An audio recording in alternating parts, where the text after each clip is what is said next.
Boa noite, meus irmãos. Boa noite. A todos nós, estamos presentes, encarnados e quem está nos acompanhando pelos canais, né, das redes sociais aí, Sim. que podemos ouvir e compartilhar um pouquinho as ideias que a gente traz, as interpretações que a gente traz desse evangelho maravilhoso, traduzido ou esclarecido, né, por Kardec de uma maneira mais lúcida, e assim como ele mesmo diz, tirando mais os véus que estavam sobre aquele evangelho que Jesus Cristo nos trouxe há mais de 2000 anos atrás.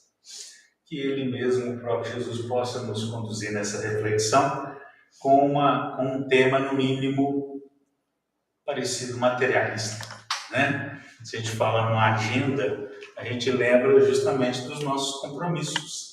Uma agenda material em que a gente tem todas as responsabilidades a cumprir durante nossos dias, dentro dos dias, horas, que às vezes estão comprometidas, as semanas, os meses, e às vezes até as programações que a gente tem do ano, que a gente se compromete de maneira material a estar fazendo o nosso papel dentro dessa sociedade, e ainda dentro do próprio desejo do próprio Criador.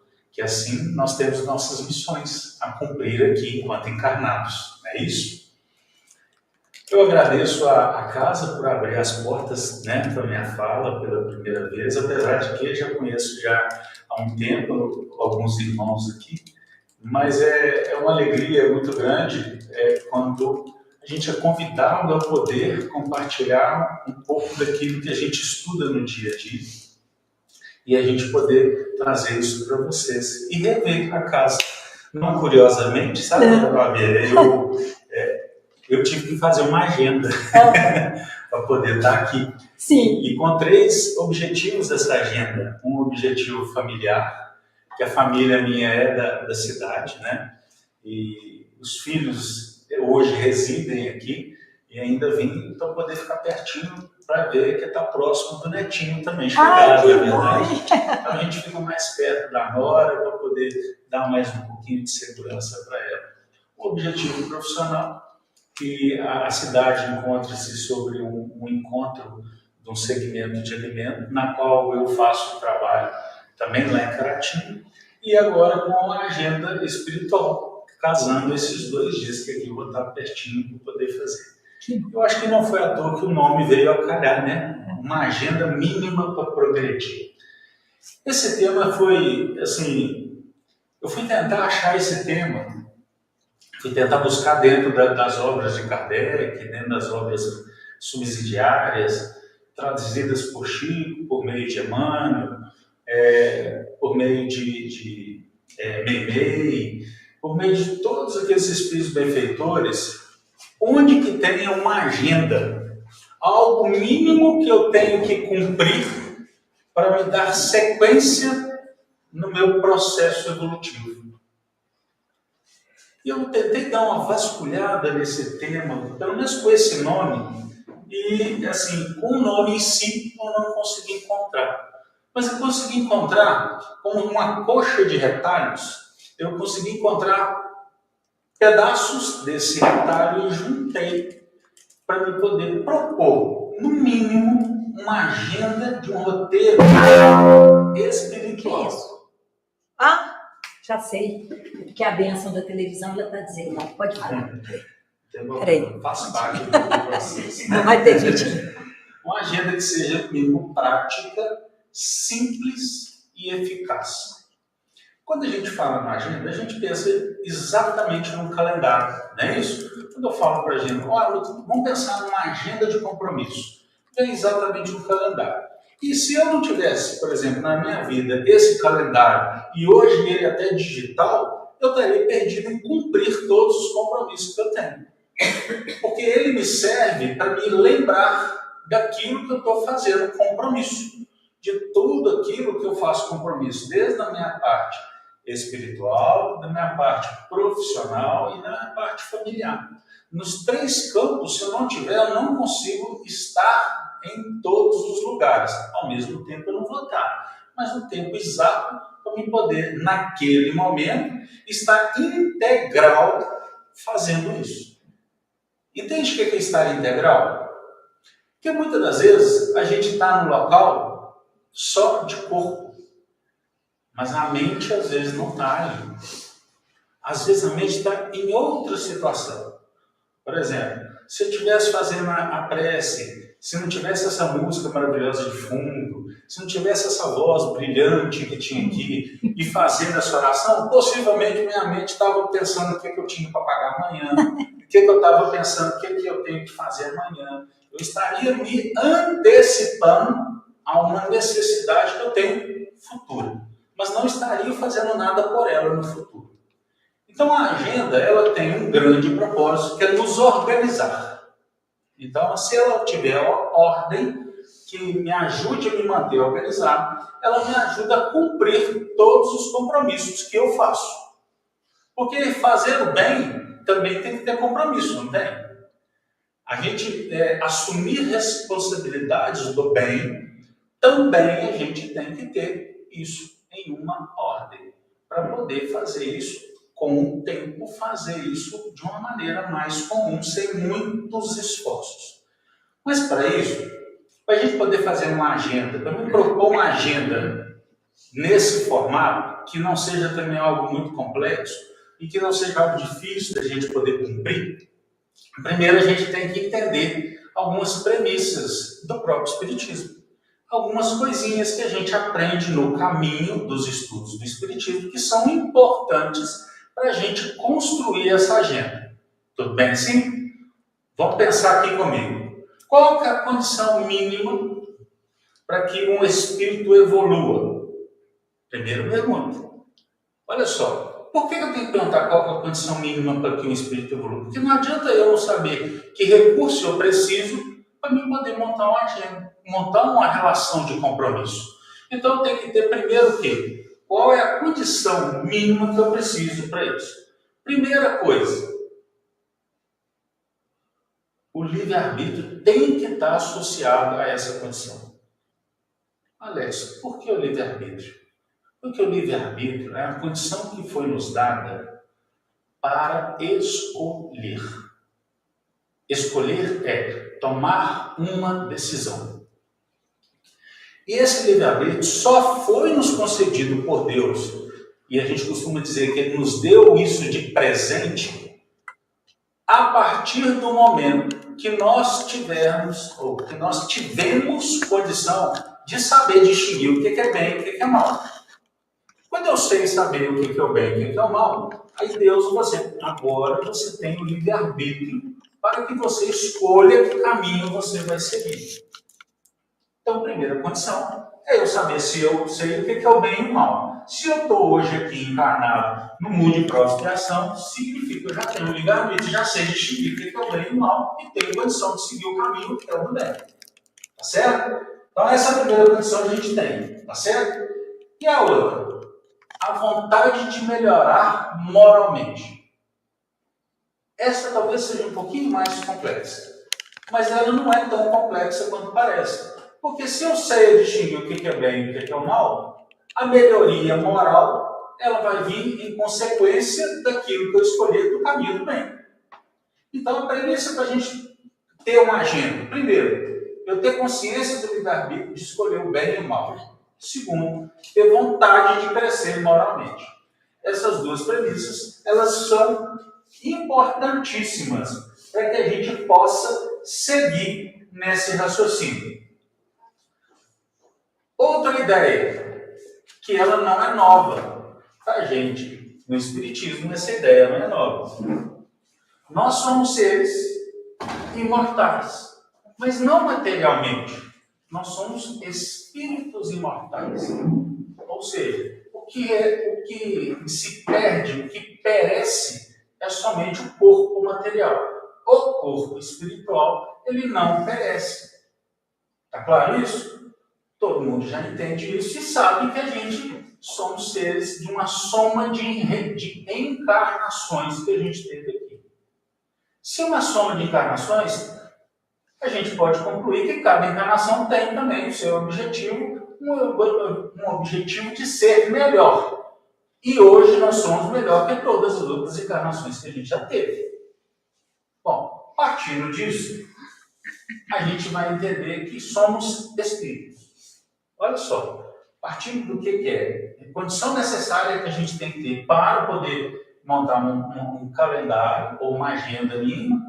Entendemos que somos espíritos que aqui viemos já várias vezes, ou seja, confiamos e acreditamos na reencarnação e que estamos hoje em uma condição melhor do que a gente tinha nas encarnações passadas. A base disso tudo é nós crermos que nós somos espíritos. Contei alguma novidade aqui, gente? Até agora nada, né? Até agora eu só contei coisa que todo mundo sabe. Para eu entender o que é espírito, eu precisei recorrer ao Livro dos Espíritos. E lá na pergunta 76, Kardec faz uma pergunta assim: que definição pode-se dar dos espíritos? Pergunta é tipo assim: o que é espírito? Não é? E aí os espíritos nos respondem assim. Eu só fiquei muito curioso quando eu li essa pergunta, a resposta dessa pergunta, porque normalmente, quando a gente ouve nossos irmãos, quando estão fazendo um estudo ou trazendo uma ideia, essa resposta que ele nos traz, ela completa. E aí eu percebi aqui que faltava uma coisa que a gente não percebia. Talvez vocês aqui, como já são um pouquinho mais evoluídos, já sabem isso como falar, mas eu preciso falar porque a primeira pessoa que fala é aquela que ouve, né? Então eu falo muito mais para mim aqui. A resposta: pode-se dizer que os espíritos são seres inteligentes do universo. Olha só. A gente costuma dizer que os espíritos é o princípio inteligente, né? São seres inteligentes do universo. Não é desse planeta, desse tamanhozinho que nós estamos aqui, não. É do universo que nós não temos nem condição de saber o tamanho que ele é. Não só não temos condição de saber, que não estão conseguindo nem catalogar a quantidade de sistema solar, de Via Láctea, de sistemas, planetas. Nós não estamos tendo condição. Com esse novo telescópio que foi aí, o negócio triplicou o tamanho. Se somos seres do universo, primeiro eu já posso falar, não sei se eu sou desse planeta. Eu não sei se eu sou aqui, se eu sou originário daqui. Segundo, se eu não sei se eu sou daqui, a nossa missão é maior do que essa que está aqui.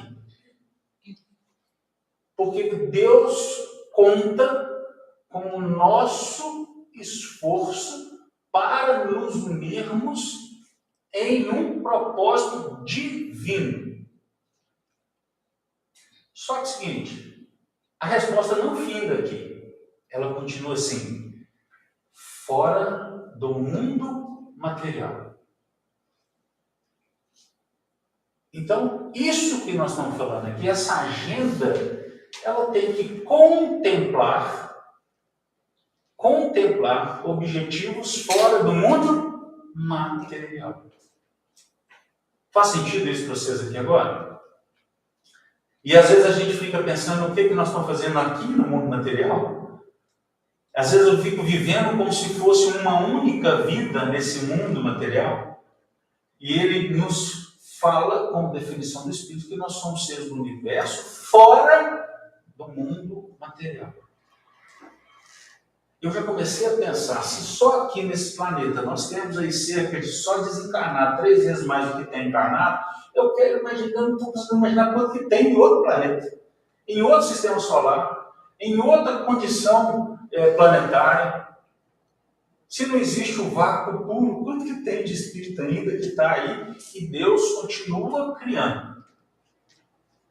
Bom, pegando por esse princípio, a gente vai seguir aqui entendendo que se eu sou um ser imortal, que eu sou um ser do universo e que não sou do mundo material, eu vivo regido por qual lei, então? Pela lei de Deus. Essa lei de Deus, nós começamos a receber a primeira delas com Moisés. que ela veio sintetizada com 10 mandamentos. E eu não sei nem se foi esses 10 mandamentos primeiro, que a primeira que ele recebeu, que ele não lembra quem foi, ele quebrou todas elas para poder destruir o bezerro de ouro, depois teve que voltar para o monte para poder receber de novo. Ou seja, deve ter falado assim, gente, essa era muito complexa, eu vou quebrar essa, vamos fazer uma mais simples, porque o povo lá embaixo não vai entender direitinho. E aí ele reduziu ela em 10. Só que esses 10, quando Jesus veio, Jesus nos trouxe uma outra proposta, uma interpretação diferente daquela que estava sendo interpretada até aquele momento. E aí ele reduziu isso para 2. Amar a Deus sobre todas as coisas, com todo o seu coração, com toda a sua alma e com todo o seu conhecimento, ou com toda a sua inteligência. E ao próximo como a si mesmo. E aí, passando mais um pouquinho, veio Kardec e falou assim, não, vamos voltar para as 10, porque as 10 ela é mais completinha, mas vamos fazer assim, vamos explicar melhor o que é. E aí Kardec nos trouxe, por meio dos Espíritos catalogados por ele, 10 leis morais, que está dentro das leis divinas. E as leis divinas elas são divididas, as leis materiais e as leis morais. E as leis morais são divididas em 10. Dentro dessas 10, existe uma lei que se chama Lei de Progresso. Essa lei de progresso, lá no Livro dos Espíritos, ela fala com a gente o seguinte, essa lei, nós estamos fadados a evoluir sempre. Querendo ou não. Querendo ou não. O que a gente pode definir dessa lei de progresso? Só o tempo. Eu vou mais rápido, ou eu vou menos rápido. Ou se eu quero dar uma paradinha, dar uma descansada. Ou se eu quero acelerar e ir para frente. Mas que eu não vou retroagir. Mas eu vou continuar sempre evoluindo. Então a evolução é uma coisa que nós não vamos controlar a evolução, mas nós vamos definir o tempo da evolução de cada um. E tão bonito é isso, que aí passo eu a entender que a nossa grande missão como espírito é evoluir. E aí que está. Se todos nós temos a missão de evoluir, cada um tem a sua própria missão de evolução. Onde é que eu vou achar isso? Aí eu, curioso como eu sou, fui lá no Livro dos Espíritos de novo, e na pergunta 115, quando os Espíritos respondem a Kardec que Deus criou os Espíritos simples e ignorantes. Todo mundo concorda com essa afirmação? Sim. Claro, está escrito lá, não é? E é muito legal quando fala, porque todos os palestrantes, quando eu vejo também, falam isso. Deus criou os espíritos simples e ignorantes. Mas não para a resposta aqui. A resposta continua. Criou simples e ignorante no saber. Olha só. É na minha sabedoria. É a mesma coisa assim. Eu pego esse computador, coloco um monte de plaquinha nele, dou condição dele ligar, mas ele não sabe fazer, sabe o quê? Funcionar. Porque não tem informação nenhuma dentro dele. Eu começo a alimentar ele com informação para ele poder fazer todo o processamento. Deus fez a gente com um HDzinho desse jeito. Limpinho, limpinho. Todo mundo com a mesma condição de aprender. E isso é legal. Porque, olha só, simples e ignorante não saber. E nós temos que levar em consideração essa frase. Saber é importante no processo de evoluir. Saber. E eu falo isso porque tem muita gente que já chega e fala assim, não, já sei demais, não preciso mais disso não, isso aí já tá bom. Não, eu não quero aprender a mexer com esse negócio aqui não, que chama celular. Não, esse trem aqui é igual um GPS, fico procurando onde eu estou. Não. Isso é definir o ponto que eu vou continuar seguindo. Eu vou atrasar meu processo. Eu fico impressionado como é que essa moça faz aqui, ó, administra o som, mexe com ali, mexe com o vídeo, toca o violão, faz a pressa. Gente, eu tenho que aprender muita coisa ainda. Vocês estão me entendendo? o tanto de espaço para a gente ainda crescer, porque essa evolução no saber, ela é importante, porque nós temos que entender o seguinte, eu tenho que crescer tanto intelectualmente, conhecimento, saber, como eu tenho que evoluir moralmente. São as duas asas do crescimento. E uma não cresce mais do que a outra, porque se uma começa a crescer demais, a outra não consegue ficar para trás, ela precisa começar a crescer também. E só o passarinho voa com a asa só? Não voa. Ele precisa das duas do mesmo tamanho, com as mesmas condições de pena, para ele conseguir alçar o voo. E nós, como espíritos, também precisamos disso. Mas a resposta não finda aí. A resposta continua assim. E a cada um deu determinada missão. Eu nunca tinha visto essa resposta por completo. Missão. Quando coloca missão, eu já começo a pensar no mundo corporativo. Todos vocês ainda trabalham, já aposentaram, como é que está? Quem já aposentou vai lembrar. Quem ainda está trabalhando vai reforçar. Missão para todo mundo corporativo. Quando você tem uma missão, você precisa traçar um plano de ação para alcançar a missão. Plano de ação. É o quê? É o que eu preciso fazer para alcançar essa missão. Ué, parece com um calendário que eu estou querendo. Parece que é uma agenda. Eu tenho que fazer determinadas ações para poder chegar na missão que eu tenho. E aí eu comecei a achar o calendário mínimo quando eu começo a ver na definição que se dá dos Espíritos. Mas ele também não finda aí a resposta. Ela continua assim, com o fim de esclarecê-los e de os fazer chegar progressivamente à perfeição, pelo conhecimento da verdade, para aproximá-los de si. Aqui já começou a dar noção de como eu posso criar um calendário mínimo para nosso processo evolutivo. Porque quando eu falo, primeiramente, missão, temos que cumprir um plano de ação. Nós temos que cumprir algumas ações para eu poder fazer e chegar onde eu tenho como objetivo. E se eu preciso usar isso de maneira clara, porque eu tenho que me esclarecer durante esse caminho. E eu preciso ainda cumprir, eu preciso ainda chegar a essa perfeição que Deus me impõe. A perfeição relativa, não a perfeição divina de Deus, porque nós temos condições de aproximar-nos dele, mas não ser ele. Senão nós vamos ir por água abaixo falando que nós temos um Deus só. Está claro? E aí, eu ainda tenho aproximar-se de si. Quando eu vi essa frase, aproximar-se de si, eu questionei aproximar-se de quem exatamente? Porque aproximar-se de si, eu começo a entender assim, eu tenho que aproximar de quem nesse processo evolutivo? Porque é o objetivo do Espírito. Primeiro, aproximar-se de Deus. Segundo, do outro. E qual o terceiro? De mim. Onde está escrito essas três pessoas? Em Mateus.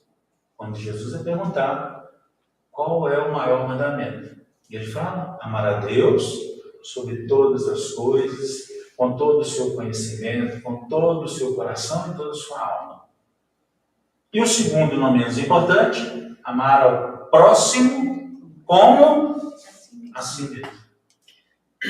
Então a missão que Deus nos está dando hoje é para nos aproximarmos dele, do outro e de mim.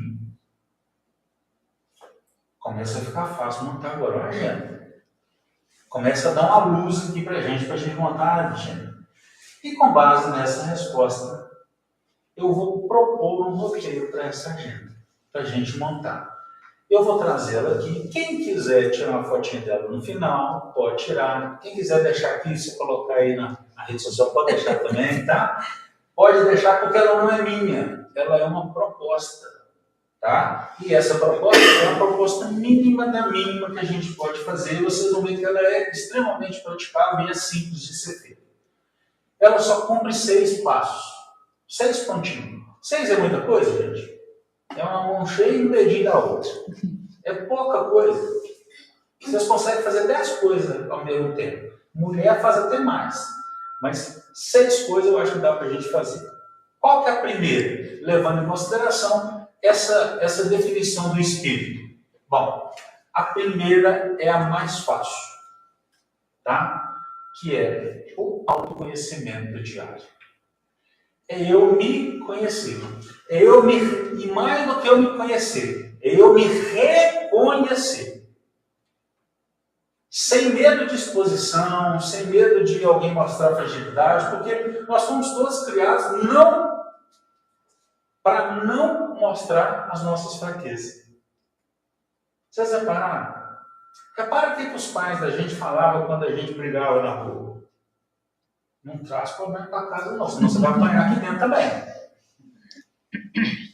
Você não chega, não chora na frente de ninguém não, senão você vai mostrar o tanto que você é fraco. E isso foi dentro da gente produzindo nosso comportamento. E muitas das vezes a gente não reconhece quem nós somos. Mas eu ainda fui, não só baseado nessa fala do autoconhecimento diário, que não é só eu só estou copiando de alguém que falou, mas a pergunta do Livro dos Espíritos 919 está assim: qual o meio prático mais eficaz que tem o homem de se melhorar nesta vida e de resistir à atração do mal? Entenderam a pergunta? Qual o meio mais prático, mais eficaz que tem o homem de se melhorar nesta vida e resistir ao mal?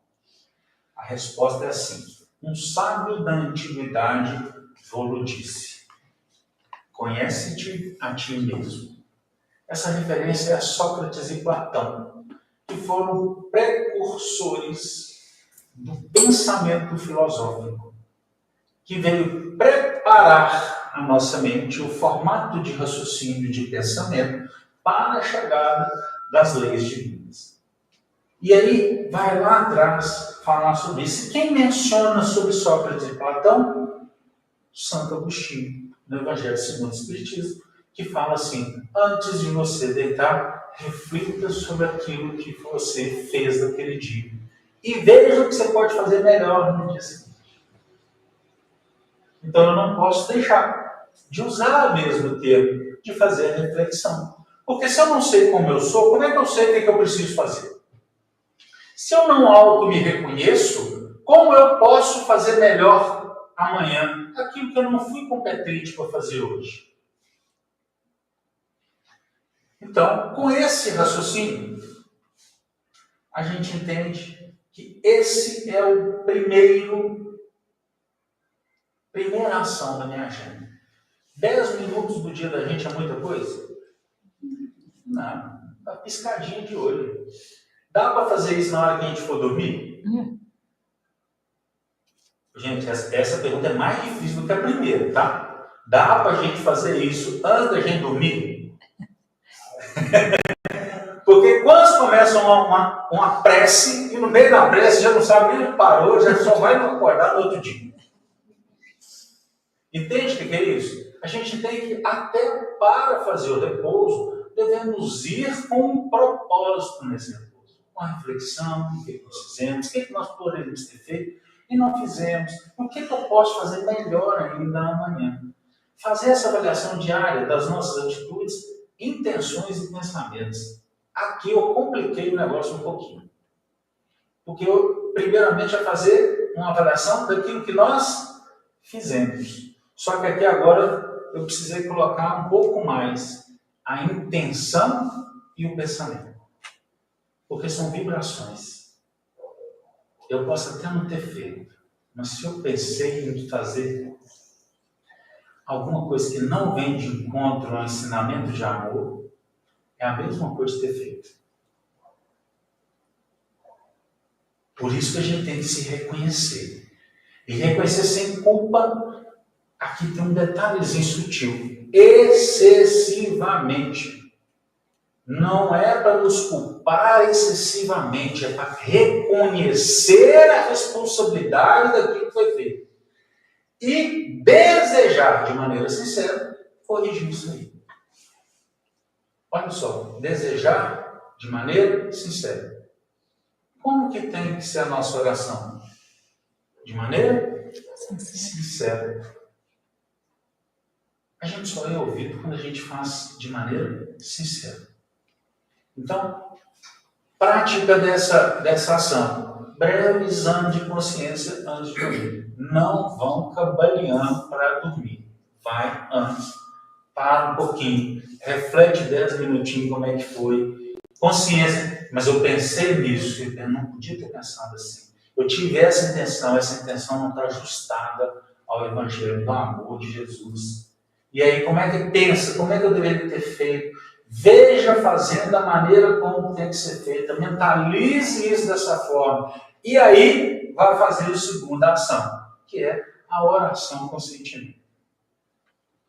Entende que, depois que eu faço, corrigindo a forma de pensar, corrigindo a forma intencional, até a oração vai ficar mais fácil agora. E ela vai sair de onde? Do coração. Mas por que eu tenho que fazer a oração, Alex? E aí você está falando aí, manhã e noite. No mínimo, tá? Manhã e noite. Por que você está falando que tem que fazer a oração? Fui lá no livro dos Espíritos de novo. Na pergunta 658. Assim, agrada a Deus a prece? Deus gosta quando a gente faz prece? Resposta: a prece é sempre agradável a Deus, quando ditada pelo coração, pois para Ele a intenção é tudo. Vai, volta de novo na intenção, que eu tenho que refletir das minhas intenções lá, das minhas ações. E aí eu tenho que fazer as minhas intenções serem também ajustadas a esse amor para conectar com Deus. E não só a 658, a 659 completa assim ainda. Qual o caráter geral da prece? Aí a resposta dos Espíritos. A prece é um ato de adoração. Orar a Deus é pensar nele, é aproximar-se dele e pôr-se em comunicação com ele. Vamos voltar de novo lá no conceito dos Espíritos, aproximar-se de si. Então a prece é a forma de aproximarmos de Deus e conectarmos com Ele, com os pensamentos dele. Para que quando a gente faz com ela com sentimento, conversando com Ele, a gente possa ter a condição de ouvir a resposta. Porque Deus não responde na hora. Deus não vai dar a resposta na hora que você pergunta. Ele vai preparar para você receber a resposta. E ele responde com duas maneiras. Uma, quando ele coloca alguém no nosso caminho. Seja alguém que vai só passar. Viu? Oi, beleza? Como é que tá? Tudo bem? Tá, né? Tô mais ou menos, tá? Falou com a coisa. Passou deu uma luz. Outra você vai falar assim, vai colocar e vai fazer assim, não, fica um pouquinho. É igual sogra quando vai visitar a gente, né? Aí chega com a mala muito grande, fica lá um tempinho com a gente, né?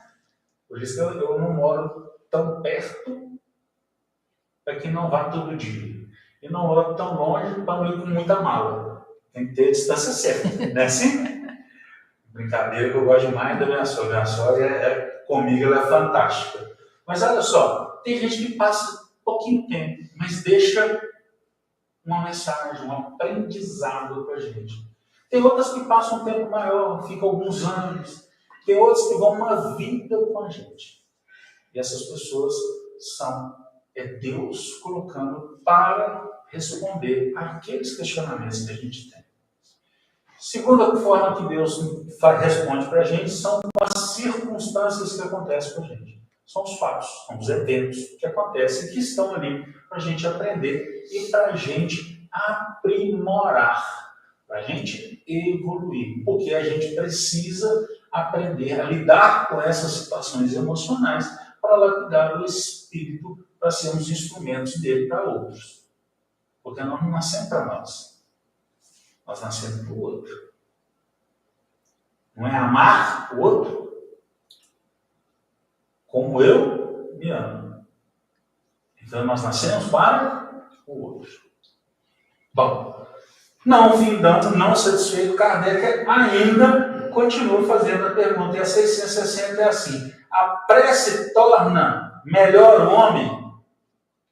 Resposta: sim, porquanto aquele que ora com fervor e confiança se faz mais forte contra as tentações do mal, e Deus lhes envia bons espíritos para assistir. Manda bons espíritos para quê? O que é assistir que ele quer dizer? Para nos inspirar, dar as respostas. Mas se eu não estiver conectado com Deus, como é que eu vou ouvir? Como que eu vou, se eu não estiver na vibração correta, como eu vou ter a inspiração de receber? Caramba, está aqui, está na minha frente o tempo inteiro. E muda tudo. É este socorro que jamais se lhe recusa quando pedido com sinceridade. Essencial não é orar muito, tá? Mas orar bem. Por isso que eu falei duas. Mas pode orar mais? Pode. Que hora que eu tenho que orar? Eu vou dar alguns momentos que a gente pode orar, tá bom? São momentos que são muito difíceis a gente ter esses momentos. A gente anda na rua à toa. Bom, um momento para orar. Porque a gente está pensando em mil coisas. Não era um bom momento para orar? Eu estou dirigindo esse trânsito maravilhoso que está em Ipatinga. Melhor orar do que xingar fechado, não é verdade? Vamos orar, gente. Tem um momento que a gente vai para o banheiro, tomar um banho. O que a gente faz na hora de estar tomando banho? Pensando em mil coisas. Por que ali não ora? Até para aquela água fazer um papel de limpeza, não é? Espiritual. Olha o tanto de tempo que nós temos para orar. Não, eu trabalho muito. Não tem nenhum momento na hora que está trabalhando que sobra lá 2 minutinhos para fazer uma oração. E não é oração, gente, quando eu falo assim, e eu vou falar como quando cheguei no Espiritismo, tá? E quando eu vejo alguém chegando, eles ficam encantados com as preces que a gente faz, sabe? Sabe, Deise? Porque nós fazemos contando aqui preces maravilhosas. E às vezes eles acham que prece tem que ser todo momento desse jeito. Nós só fazemos, às vezes, preces tão bonitas por causa do exercício do fazer constantemente. E aí ela sai de maneira mais fluídica, as falas. Mas nós podemos fazer frases pequenas, preces curtas, mas que saem do coração. Porque às vezes eles ficam querendo comparar, sabe? Não tem que fazer. Nossa, às vezes foi uma coisa eu queria fazer daquele jeito. Começa a fazer as pequenininhas. Para que um dia chegar na condição que o cara está fazendo. Ah, mas a prece de volta é tão linda. Vai estudar o tanto que ele estudou, viveu o tanto que ele viveu, para você conseguir fazer isso. Mas não se espelhe, espelhe-se como inspiração, mas não se compare. Às vezes, assim, oh meu Deus, obrigado por aquilo que o Senhor me entregou hoje ali. Se o Senhor não tivesse entregado aquilo, talvez eu teria feito uma bobagem. Muito obrigado, Senhor. Olha que oração linda. Sai assim, sabe? Espontânea. Mas não pode deixar de fazer. E aqui eu só estou colocando como meta 2 vezes por dia. Para que a gente não consegue fazer nenhuma, né? Fazer 2. Bom, e qual que é a terceira? Bom, a terceira, terceira ação é prática da caridade. Bom, quando eu vou olhar a prática da caridade, pelo menos uma vez ao dia, essa começa a complicar na interpretação. Como é que eu vou ser caridoso uma vez ao dia? Eu fui lá no Evangelho segundo o Espiritismo, e no capítulo 15, o título do capítulo é assim: fora da caridade não há salvação. Poxa, por que eu tenho um capítulo inteiro falando se fora da caridade não há salvação? E que salvação é essa? Esse capítulo é muito interessante, porque ele traz um termo muito usado na época de Jesus, que já tinha um povo escravizado que buscava um salvador, salvá-los da escravidão. E hoje nós estamos falando que fora da caridade não há salvação. Estamos precisando ser salvos. E aí, curiosamente, ele fala que nós estamos precisando ser salvos de nós mesmos. Os pensamentos que a gente tem, a forma de agir que a gente tem, devido a essa forma de pensar. No livro dos Espíritos, na pergunta 836, Kardec pergunta aos Espíritos qual o verdadeiro sentido da palavra caridade entendida por Jesus. E aí é bondade para todos, isso aí é um bordão, né, do Espiritismo. Bondade para todos, indulgência para as imperfeições dos outros e perdão das ofensas. 3 condições simples que a gente tem para fazer essa caridade. E quando você olha para elas, somos nós, o tempo inteiro. É tudo dependendo de nós. Quando fala bondade para todos, é eu ser bom o tempo inteiro para todos. Bom, o que é ser bom? Ser agradável. Não provocar o outro.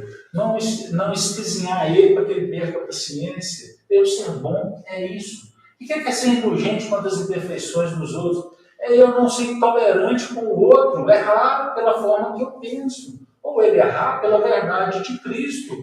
Ou ele não ser tão perfeito como a gente gostaria que fosse. Eu não criticá-lo por ser imperfeito. É não colocar ele no constrangimento. Porque se eu colocar no constrangimento, eu já não vou nem cumprir a primeira, que é ser bom.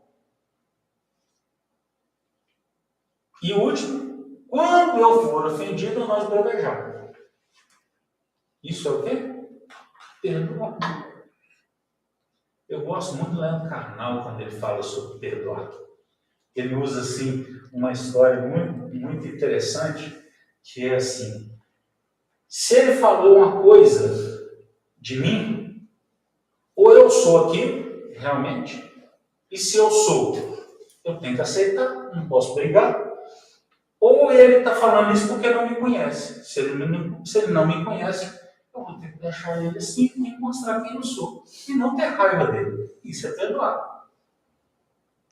Então não tem motivo para ficar com raiva de ninguém porque está falando alguma coisa de mim. Ou você mostra a verdade pelas ações, ou ele só não te conhece.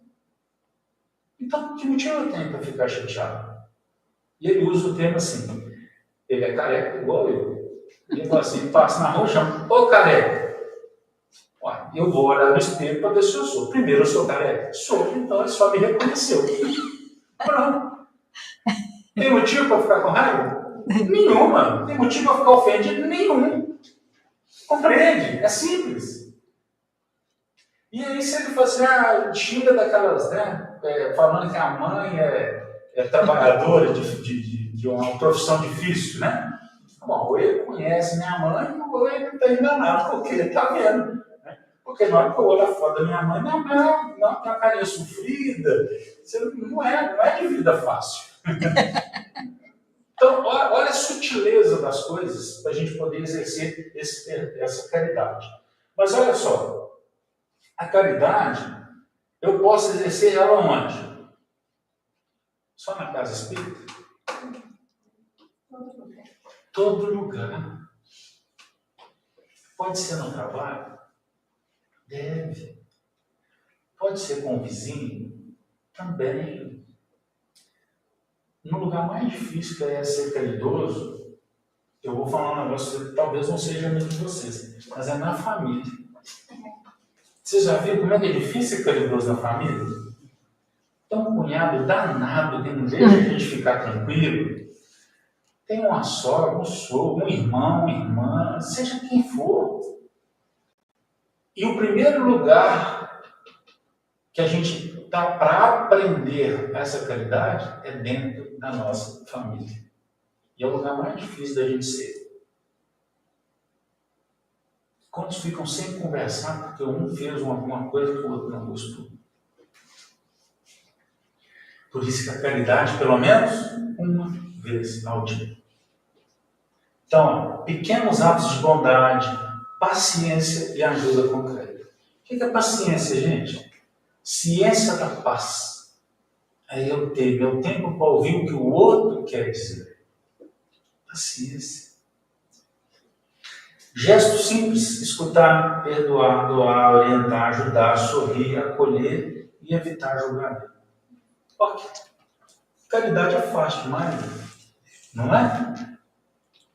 Nossa, o silêncio é terrível, né, gente? Mas eu sei que é difícil, porque silenciar o que está aqui dentro é muito difícil. É muito exercício mesmo para a gente fazer. Bom, qual que é a prática disso? Tornar uma presença útil e fraterna para as pessoas e para o mundo. Então, a caridade não é de dentro da casa espírita, a caridade é para o outro. Amar ao próximo. Essa agenda ficou bacana na terceira. Nós só chegamos no meio ainda, não vai dar tempo? Não vai dar tempo. Então tá. Pode terminar a sua agenda. Vamos para terminar a agenda? Pode, tranquilo. Vamos para a quarta. Essa é a mais fácil que tem. Estudo do Evangelho e da doutrina. Pelo menos uma vez por semana. Olha só, nós temos responsabilidades diárias com mais de uma vez ao dia. Nós temos responsabilidade que é uma vez só ao dia. Temos agora a responsabilidade que é uma vez por semana. Essa é até mais fácil de fazer. Fazer leitura e reflexão do Evangelho, fazer no livro dos Espíritos interpretações. Você sabe por quê? Lá no Evangelho segundo o Espiritismo, no capítulo 6, o Cristo Consolador, o nome do capítulo, está assim: o Espírito da Verdade falando. E quem não estudou esse capítulo, eu convido-o a estudar. É o menor capítulo do Evangelho, mas é o que mais vira a chave da gente. O Cristo Consolador. Está assim: Espírito da Verdade. Espíritas, amai-vos. Esse é o primeiro ensinamento. Instruí-vos. Este é o segundo. E é muito interessante a gente pegar esses dois, que o primeiro é amar. Amar não é o sentido da emoção do amor, mas assim a ação de amar. É tudo que você faz para o outro. Que a base está na caridade. Olha só, a base do amar-vos está na caridade. E instruí-vos, que é o segundo mandamento. O que é instruí-vos? É nos instruir para que possamos ensinar. Ensinar como? É como o Alex está aqui? Não. O Alex aqui está só verbalizando. O Alex só vai ser conhecido não é pelo que ele fala, mas pelo que ele faz. Os primeiros cristãos foram reconhecidos. Pelo que eles faziam. Está lá em Atos dos Apóstolos, na Bíblia. Está lá assim: os primeiros cristãos foram reconhecidos assim. Foi reconhecido porque eles estavam batendo no peito e falaram assim: eu sou cristão. Se eles falassem isso, eles eram mortos em praça pública. Foram reconhecidos pelas ações que eles tinham. E olha só, quando está aqui instruí-los, é muito importante a gente entender o significado de duas palavras. Uma é saber, e a outra é conhecer. O que é saber? Saber é eu ter as informações necessárias. E aí eu tenho certeza que todos vocês aqui têm informações suficientes e necessárias para ser esse cristão ou ser esse espírita que está sendo proposto aqui. Mas o conhecer, qual a diferença entre o saber e o conhecer? A diferença é sutil. O conhecer é quando eu vivencio o saber. Porque aí eu estou demonstrando aquilo que eu sei. Aí eu sou conhecedor daquela ação. O que o Espiritismo está nos propondo? Saber ou conhecer? Vou melhorar. O que o Espírito da Verdade está nos propondo? Saber ou conhecer? Conhecer. Tá certo? Por isso, a metodologia de Jesus é de aprender e praticar. Vocês podem fazer o que eu faço e muito mais.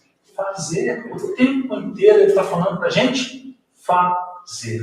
E não só saber. O saber é fundamental. A casa tem um momento de estudo? Claro. E esse momento de estudo é para quê? Qual o objetivo dele? Para ter o conhecimento da doutrina, né, Jesus? Isso. É para ter o saber. O estudo é para ter o saber. Agora, o que nós vamos pegar esse saber e levar para vivenciar é o conhecer. Que é isso que ele está querendo que a gente faça.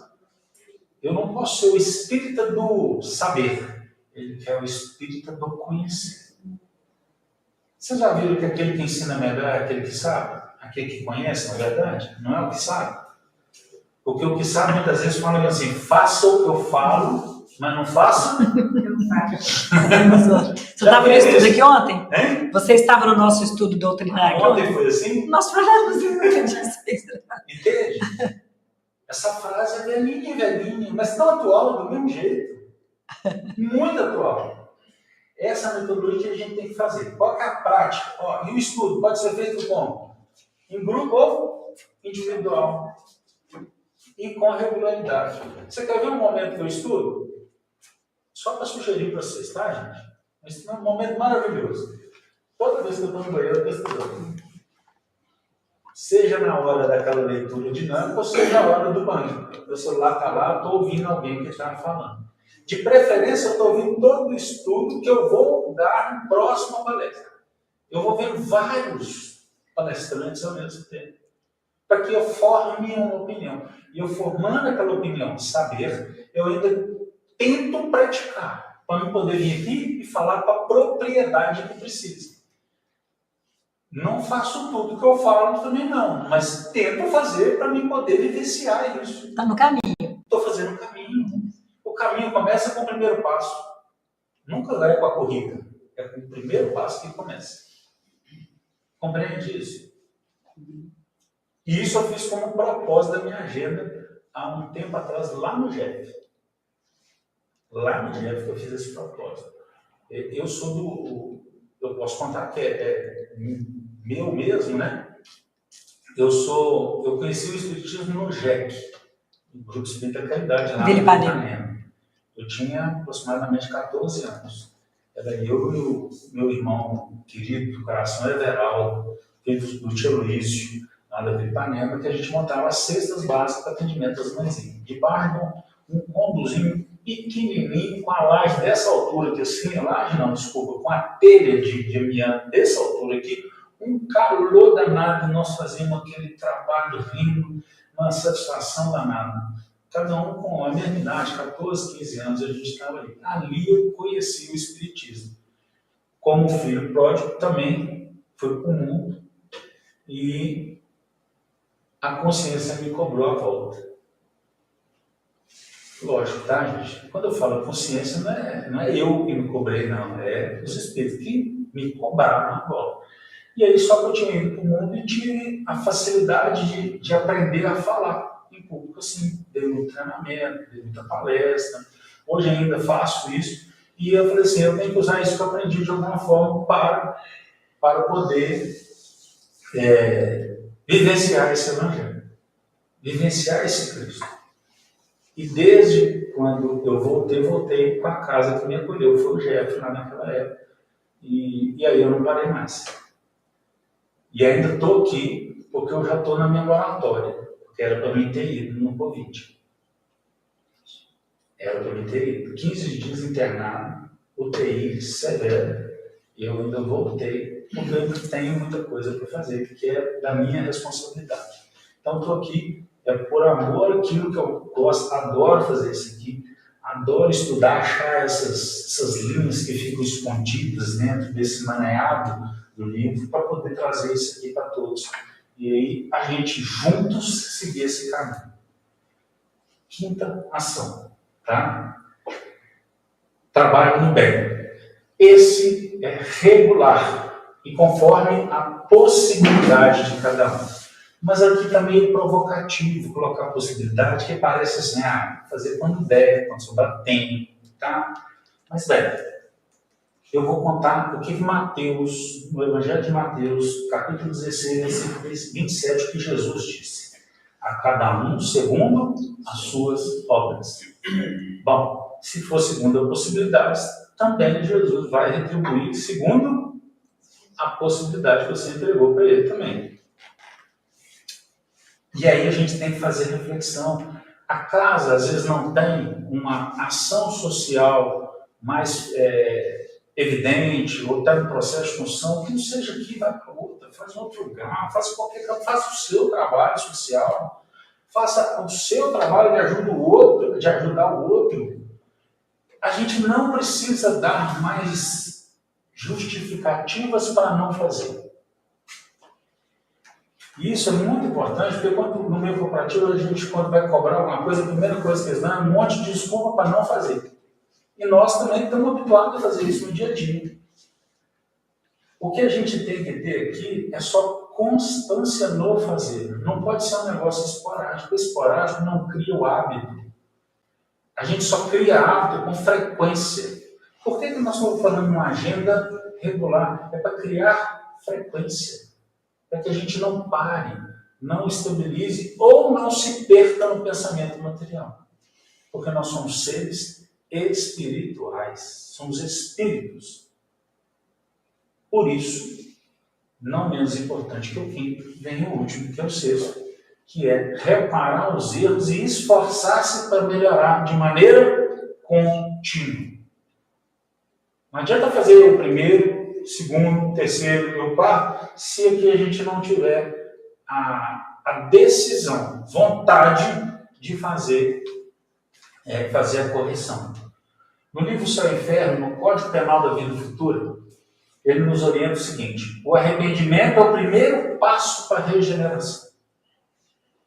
O arrependimento é o primeiro passo para a regeneração. E onde que está o arrependimento incluído? Está incluído na palavra perdoar. O que é preciso para perdoar? Primeira condição, arrepender. Se eu preciso arrepender primeiro para me perdoar, a primeira coisa que eu faço quando eu arrependo é o meu processo de evoluir. Mas não só isso. Lá ainda fala, primeiro é arrepender, segundo é expiar. Para perdoar, eu preciso expiar aquilo que eu fiz. Trocando no miúdo. Primeira coisa tem assim, não foi legal. Não foi legal o que eu fiz. Não está bacana. Eu tinha que fazer diferente. Aí arrependi. Então agora eu vou fazer assim, agora eu vou expiar. O que é expiar? Eu vou experimentar aquilo que eu fiz no outro passado. Nossa, aí a gente começa a sentir que o outro está passando, aí você fala assim, poxa, fiz isso aí, não foi legal. Aí você aprende aquilo, vivencia e aprende. E última condição para poder finalizar o processo do perdão, reparar isso aí. O que é reparar? Mostrar como é que tem que ser feito. Então, para que eu possa começar esse processo, primeiro eu tenho que arrepender. Segundo, eu tenho que chupar o limão que eu fiz o outro chupar. E terceiro, eu tenho que mostrar a limonada que o limão faz. Só assim a gente consegue o nosso processo de evolução, a harmonia nesse relacionamento com o outro. Porque se for por causa de matéria, a gente fala assim, matéria vai passar. Hoje só existe cadeira, mas quantos anos para trás não existia cadeira nenhuma, hoje nós estamos sentados numa cadeira aqui, confortavelmente, para poder ouvir. Antigamente, Jesus fazia isso no alto do monte, todo mundo sentado no chão afora, sentado no meio de pedra pontuda, estava tudo de qualquer jeito lá, todo mundo com o pé sujo. Olha, hoje todo mundo com o pé calçadinho, meinha na hora do frio. Olha como é que tudo muda e vai sendo de acordo com a nossa evolução nisso aí. Por que só isso é suficiente? Bom, só isso é suficiente porque não existe santidade, mas existe esforço constante. Lá no Evangelho segundo o Espiritismo, capítulo 17, sede perfeitos. Reconheces o verdadeiro espírita pela sua transformação moral e pelos esforços que faz para domar suas más tendências. Ou, aqui no meu, está inclinações. Mas olha só, muitas das vezes a gente fica falando só assim, não, reconhece os espíritos pelo esforço que ele faz, né? Para domar suas más tendências. Espírita não é esse, não. É o esforço que ele faz, é a transformação que ele passa. É a soma das duas coisas. Não é só uma. Eu esforço todo dia, eu não consigo. Não, ainda não está bom. Eu esforço, estou conseguindo um passo depois do outro. Hoje eu estou mais firme, sabe? É isso, é o que eu vou transformar, o que eu vou começando a colocar na frente que eu não conseguia fazer antes. É o que eu vou dando preferência espiritual em vez de eu dar preferência para o material.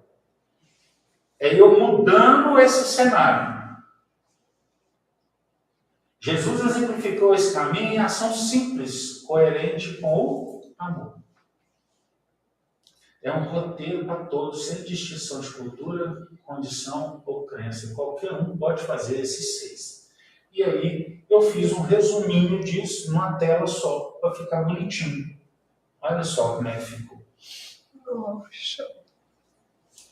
E aqui está um roteirinho bonitinho para todo mundo. Quem quiser, pode pedir a beira para poder imprimir, entregar, estudar, tá? Pode colocar aí. É garantia, isso aqui é garantia do processo evolutivo? Não, é garantia de começo. É um roteiro para o começo. A garantia quem vai dar são vocês quando começar a executar. Cada um fazendo a sua parte. E se cada um começar com um pouquinho, daqui a pouco nós estamos fazendo várias coisas. Isso vai ampliando e vai melhorando. Qual que é a recomendação que o Espírito da Verdade dá para que isso aqui aconteça? 2 palavrinhas novamente, que é devotamento e abnegação. E aí essas 2 palavras eu fiquei assim na curiosidade para saber o que é, porque ele diz o seguinte, essas 2 palavras resumem os deveres que a caridade, a humildade nos impõe para cumprir. Devotamento e abnegação. O que é devotar? É prometer solenemente, dedicar-se. E o que é abnegar? Renunciar, recusar a si próprio. Abrir mão do quê? Egoísmo. Abrir mão do orgulho. Abrir mão do eu. Para ser o nós. Entende a diferença agora? Por que isso tudo eu consegui achar dessa forma? Quando eu vou lá no Evangelho segundo o Espiritismo, capítulo 20, os trabalhadores da última hora. E aqui eu vou fazer questão de ler o texto na íntegra como ele está lá. Porque eu achei assim, não tem como eu fugir a uma interpretação sem ler o que está escrito lá pelo Espírito que falou. Arme-se a vossa falange de decisão e coragem. Já abre aqui falando assim, é com você, meu filho. Decide, escolhe esse caminho. Mas quando você escolher, fique firme. Coragem é o quê? Firmeza de propósito. Coragem não é contrário a medo. Muitas vezes fala que coragem é o antônimo do medo. Não é. Coragem é firmeza de propósito. Você vai com medo mesmo. Não precisa preocupar. Coragem é dizer, eu sei que é isso, eu vou seguir isso, eu não abro mão desse caminho. Todos nós temos muita coragem, mas o que falta é decidir. Mãos à obra. O arado está pronto, a terra espera. Arai. Ide e agradecei a Deus a gloriosa tarefa que Ele vos confiou. Mas atenção, tarefa que Ele confiou, missão do Espírito. Deus não criou o Espírito com uma missão? Entre os chamados para o Espiritismo, muitos se transviaram. Reparai, pois, vosso caminho e segui a verdade. O que ele está querendo dizer aqui? Nós vamos dar umas derrapadas. Mas tudo bem. Reassume o caminho. Volta de novo para o trilho. Ele não está preocupado se a gente vai desviar. Ele está preocupado se a gente vai se reerguer e voltar para o caminho. A história do filho pródigo, qual que é? É o filho voltar para o caminho. Porque o pai recebe ele, não é na propriedade lá não, recebe ele no caminho. Olha só isso, gente. Recebe no caminho. Pergunta que se foi feita, nesse mesmo texto, é sequência, tá? Se entre os chamados para o Espiritismo, muitos se transviaram, quais os sinais pelos quais reconheceremos os que se acham no bom caminho? Resposta de Erasto. Reconhecê-los eis pelos princípios da verdadeira caridade, que eles ensinarão e praticarão. De novo, ensinarão e praticarão. Ele vai ensinar pela prática, não é pelo microfone. Reconhecê-los eis pelo número de aflitos a que levem consolo.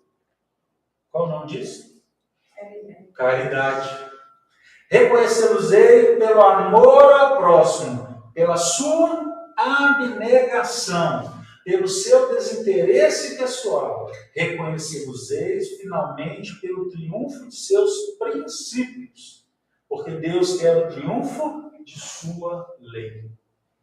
Os que seguem sua lei, esses são os escolhidos, e Ele lhes dará a vitória. Mas Ele destruirá aqueles que falseiam o espírito dessa lei e fazem dela degrau para contemplar a sua vaidade e sua ambição.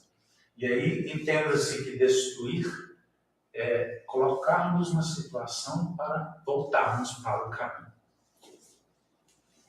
Isso alguns podem chamar de dor, sofrimento. Mas é Deus com amor buscando nos retornar para esse caminho. E só para finalizar, mesmo que seja a última tela com um agradecimento, só para lembrarmos, a evolução não exige pressa, mas ela está nos pedindo constância.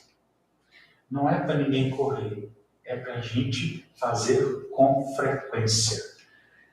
Sabe por quê? Porque Deus nos mandou a lei há 4.000 anos com Moisés.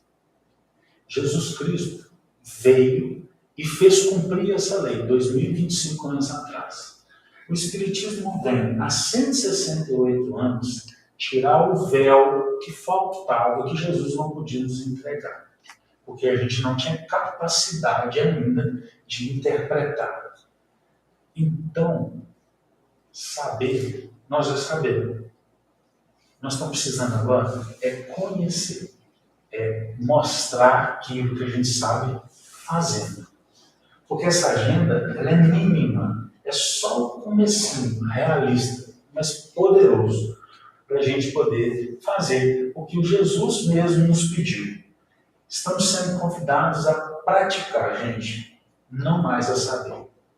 Que Jesus nos abençoe.